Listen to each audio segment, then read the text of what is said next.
السلام عليكم ورحمة الله وبركاته। मेरा नाम अतीक रहमान है और मैं पेशावर से ताल्लुक़ रखता हूँ। أعوذ بالله من الشيطان الرجيم. بسم الله الرحمن الرحيم.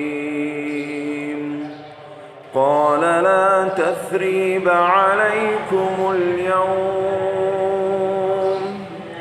قال لا تثريب عليكم اليوم يغفر الله لكم وهو أرحم الراحمين.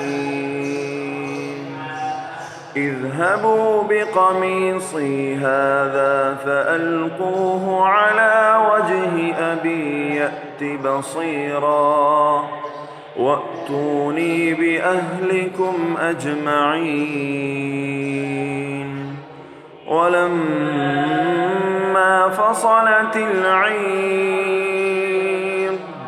ولما فصلت العير قال أبوهم إني لأجد ريح يوسف لولا أن تفندون. قالوا تالله إنك لفي ضلالك القديم.